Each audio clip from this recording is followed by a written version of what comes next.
Hey Scotty family, so I was asked to kind of show you guys what in-person school would look like, and so I thought I would take you to a couple of places in the building and kind of talk to you about procedures that'll take place to make sure everybody stays safe.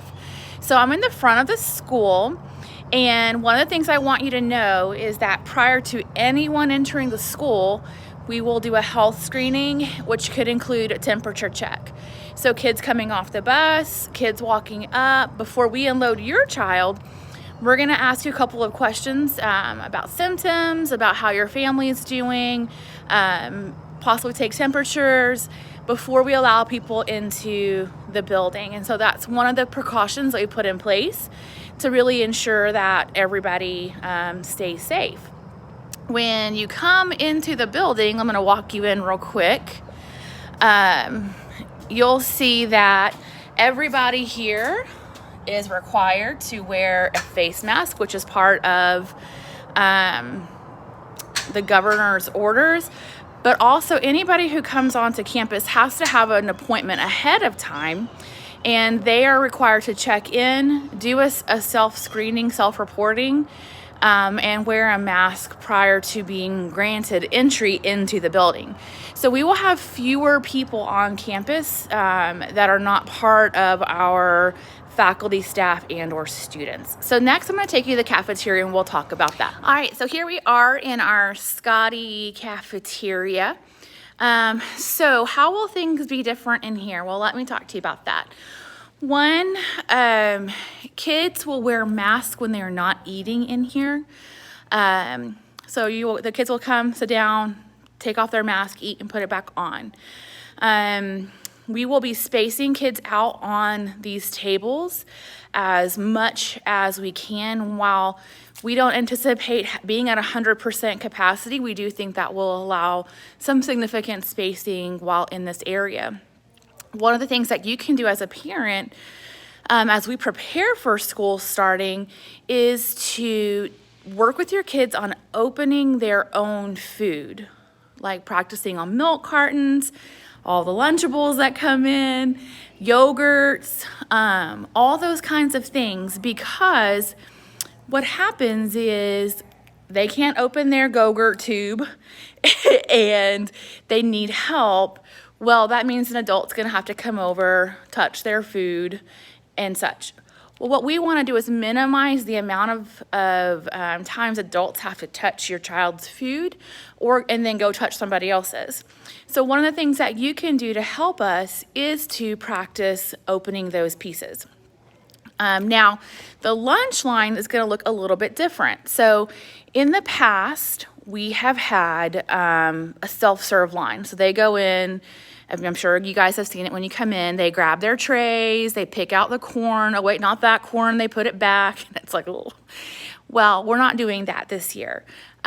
Trays will be made and then handed to the child. So there won't be any of that back and forth with picking out food or touching food or accidentally touching other food. Additionally, there's a barrier that's been put up so that kids can't touch and or breathe or do anything or sneeze or any of that stuff onto the serving line. So, and all servers will be wearing masks as well. Additionally, our folks working in here will also be wearing their masks and gloves so that they can protect themselves and others. So next I'm going to take you down to one of the playgrounds and we'll talk about that. All right, so here we are on the kindergarten through second grade playground. So when your child comes to the playground, we're going to be reducing the number of students outside playing so that they don't have to wear masks because this courtyard area is relatively small. And so depending on our numbers, we may have one class or just two classes at a time, so that kids have an opportunity to run around and play and have fun and be kids, but not be packed in on top of each other. Prior to leaving the playground, they will do hand washing and hand sanitizing. And so that'll be that doesn't change a whole lot for them actually. Teachers are already monitoring, but we'll also be monitoring for just make sure you're maintaining your space. That's a great lesson to work on your kids with now is just, hey, don't forget personal space, as a cue for them to, hey, I need to step back a little bit. I'm in somebody's face. So that's our plan for recess time. Okay, so here I am at the restrooms and water fountains. The big shift we'll see here is that water fountains will not be used for drinking from. If you've ever watched a kindergartner or any kid really drink, they tend to eat the whole mouthpiece. So we do have these awesome bottle fill stations. And so our campus has purchased water bottles for every student that they can use to fill up and have in class. If your child forgets their water bottle, the district has provided cups so that they'll have access to drinking water all day long. You don't have to worry about that, but we do want to make sure we're keeping everybody safe.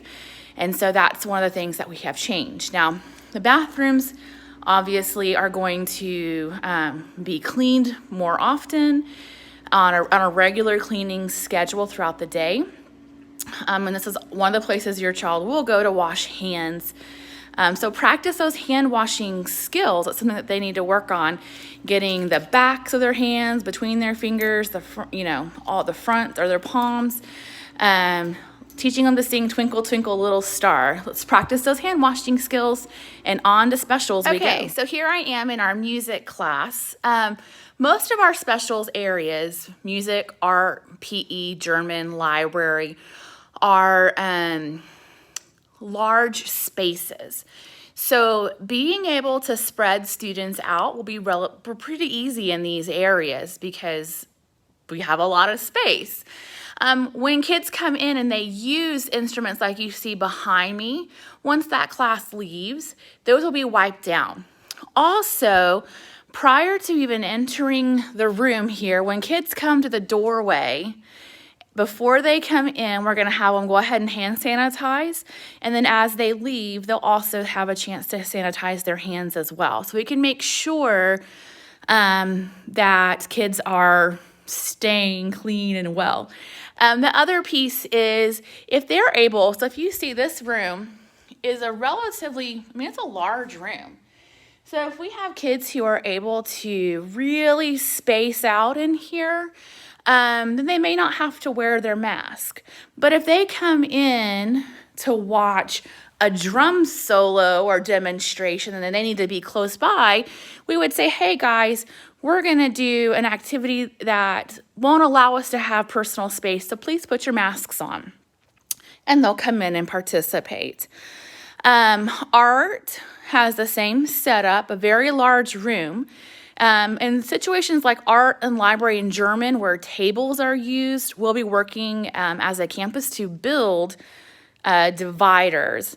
And I'll talk to you more about that when we go in our last stop, which is a classroom. Okay, so the last place we're stopping is a classroom. So this is a third grade room here at Scott. And so I want to talk to you a little bit about how the room is set up. So let me flip my camera around. You'll notice that the desks up here are all kind of spread out and staggered. Where we do have a table back here, let me find it right here. Kids are at opposite ends, and this is another place where we would have our barrier shields. I'm not sure what you call them, but they would be a 2x2 with clear film in between. We don't want kids feeling like they're in an animal stall, so we want them to be able to socialize and see each other, but we also want to provide a layer of protection as well. So that would look like in this table set up right here, it would go across this table, so you could have a kid on each end of the table.